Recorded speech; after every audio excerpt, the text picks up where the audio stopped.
radioactive LSD story on the news to hear what it's all about, perhaps? Wouldn't that be interesting, just once? Today, a young man on acid realized that all matter is merely energy condensed to a slow vibration, that we are all one consciousness experiencing itself subjectively. There's no such thing as death. Life is only a dream. We're the imagination of ourselves. Here's Tom with the weather.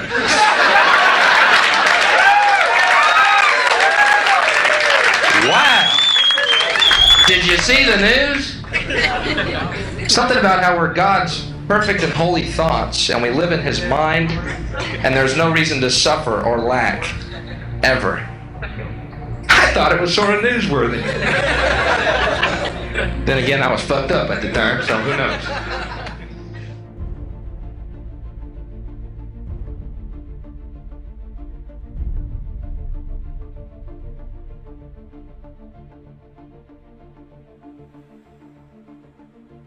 God damn it. These aren't even really people, man. It's a CIA plot to make you think malls are good. Don't you see? But Bill, malls are good. Malls allow us to shop 365 days of the year at 72 degrees. That must be a goodness. We're happy consumers. I'm a happy consumer. And you know, I'm concerned about what my children consume. I'd like to consume the barrel of a 12-gauge shotgun right now if I could. Thank you, because I'm in hell.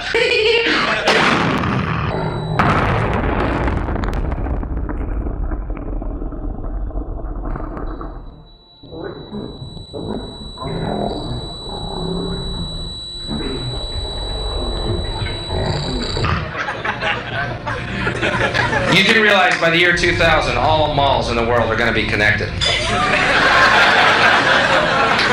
There's going to be a subculture of mall people who have never seen daylight, born, bred, and raised in the malls, and sent out to the wafting tunes of Debbie Gibson to become happy consumers.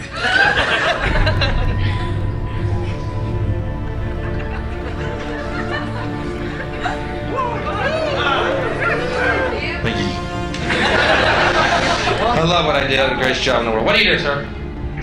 An engineer. Any particular training? Okay, thank you. You have to do the engineer job. Any particular training? What do you do? Human resources. You mine malls? What do you mine malls? What do you do? What is that exactly? Dell Computer Corporation. Thank you. Sorry. We're about to get into demographics and marketing. Bill, we'd like to have you on our TV show, but our demographics show that our people that watch our show are really stupid and sensitive, and they can't really deal with somebody who's saying something that's beyond the mall perception of the world. So, Bill, we think you're really funny and creative, but our marketing shows that our audience is targeted towards people who watch George Michael and then go actually buy Diet Cokes because that little fairy princess is drinking it. So, Bill, you wouldn't really fit in the scheme of the world as we see it.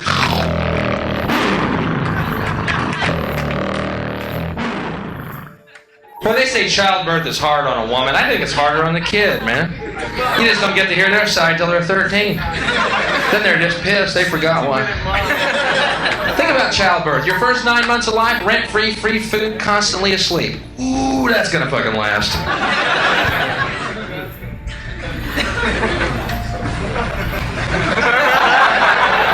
Suddenly you're pushed into the light.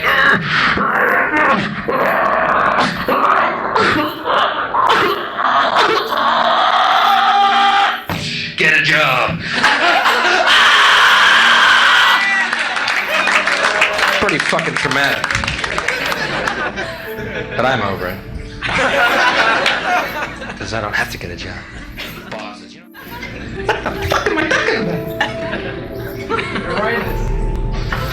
This world, man. Before I go, I gotta tell you about the world that I see. And it's sad sometimes. You ever realize that we live in a world where good men are murdered and mediocre hacks thrive? You ever notice that? John Kennedy murdered. Gandhi murdered. Martin Luther King murdered. Jesus murdered. Reagan wounded.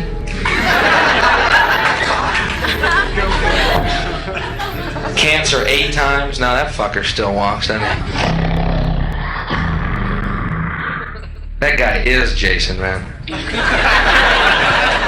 can take off that hockey mask just once. You're going to find, well, I'm back. People love him. Love him. Every fact points that he's a liar, corporate puppet, devil, cock-sucking fascist. Every fact points to that. Not one fact to the opposite. But what happens? We love you, Ronnie. 4 more years. 4 more years. Let's put him on Mount Rushmore. Let's put him under Mount Rushmore. They love him. How far up your ass does this guy's dick have to be before you realize he's fucking you, man? People are just, I like him. I don't know what it is. He looks good on TV. He brought back patriotism. God damn it, he's a good American. Hold it, something's slapping my ass. Oh my God, he's fucking us! Well, Nancy and I feel that. Man, you might know, as John Wayne once told me that. Man, you might remember, as Jimmy Stewart. Well, shut the fuck up. You answer a question like a man, you fucking lying B-actor dickweed, Mr. President, sir. In all due respect. Now we got his little incubus underling, Georgie Bush, in there. Boy, when they said anybody in America could grow up to be president, I didn't know what the fuck that meant until this year. Anybody. A body of water. A dead body. Who does Shell want in there? Who does Diet Coke want as president? That's what it is. Fuck. Don't you see?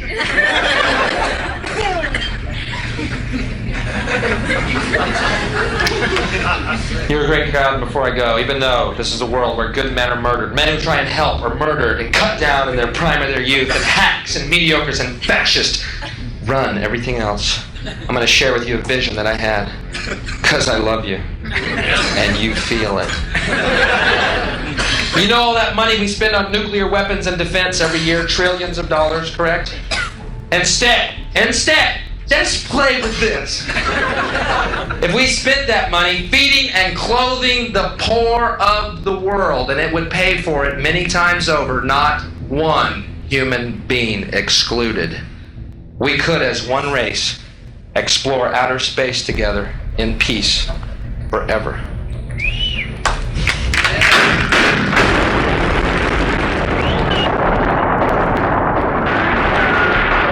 Comedy show.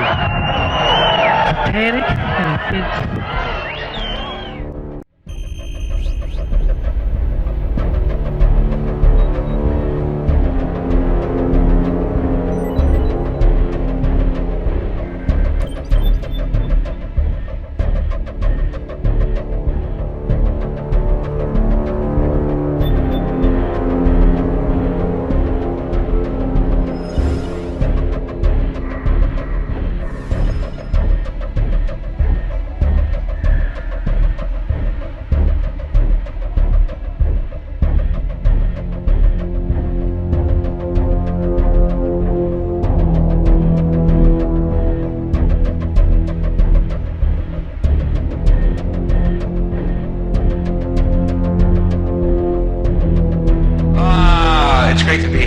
I love my job, and I love being here performing for you. And I love my job. It's the greatest job in the world for one very simple reason. And it's not the sharing of laughter and all that horse shit.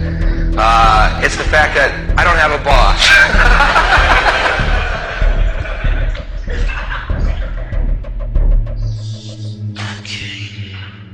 I still fit in, man. I don't fit in anywhere. That's my problem. You know my problem? I watch too much news. I don't know if you've ever sat and watched CNN longer than, say, 20 hours in one day. I've got to cut that out.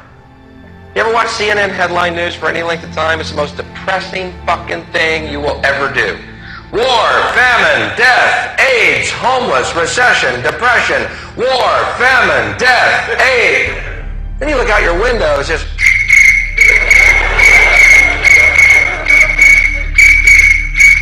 Where is all this shit happening, man? Ted Turner is making this shit up. Jane Fonda won't sleep with him. He runs through a typewriter. By 1992, we will all die of AIDS. Read that on the air. I don't get laid. Nobody gets laid.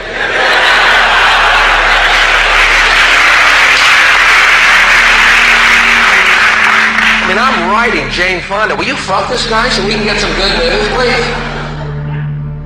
I want to see a well-laid Ted Turner newscast. Hey, it's all going to work out. Here's sports.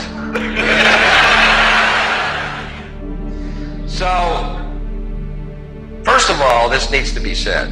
There never was a war. How can you say that, Bill? Well, a war is when two armies are fighting. So you see, right there, I think we can all agree. It wasn't exactly a war. And Bush, President Bush, a complete surprise, he turned into a demon man. When he was first president, they called him the Wimp President. I mean, this was the cover of Newsweek. Wimp President. Apparently, this stuck in this guy's craw. Guy turned into a fucking demon man.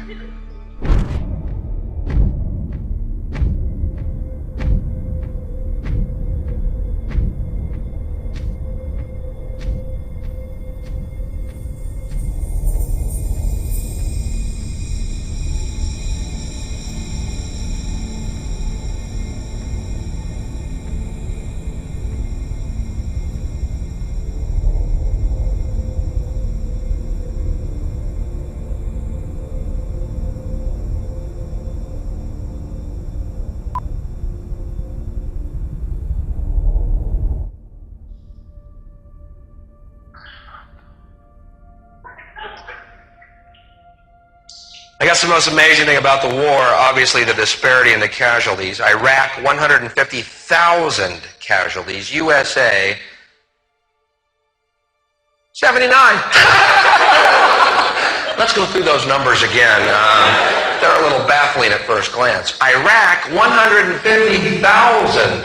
USA, 79. 79. Does that mean if we had sent over 80 guys, we still would have won that fucking thing, or what? Just one guy in a ticker tape parade. I did it, hey! People that bugged me in the States, people said, hey, war made us feel better about ourselves. Really? Who are these people with such low self-esteem? They need a war to feel better about themselves. I saw them on the news waving their flags. Could I recommend, instead of a war to feel better about yourself, perhaps? Sit-ups. Maybe a fruit cup. 6 to 8 glasses of water a day. I'm not telling you how to live. I'm just recommending perhaps a better way to feel better about yourself. And we can avoid a conflagration. Now you get this. I'm down south recently. I'm playing a town called Fife, Alabama. In this town, this is absolutely true. It was in all the papers. It was on CNN. Apparently, everyone in this town saw these UFOs. Everyone in the town saw the UFOs. Police chief, mayor, they all saw the fucking UFOs, all right? And I'm curious. I asked people what it was like. Oh, man, it was incredible, incredible. People came from miles around to look at them. A lot of people came armed. Excuse me? People are bringing shotguns to UFO sightings? Don't you think there's a point where we're going to drop the fucking weapons? I mean, the mothership comes. Maybe we don't know everything. Wow.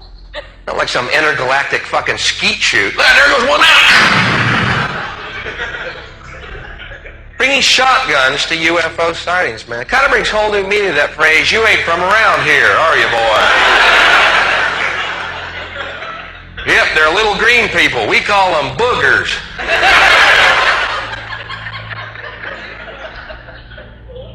So I said to the guy, I go, why do y'all bring shotguns to UFO sightings? He said, well, we don't want to be abducted. Thinking, yeah, and leave all this?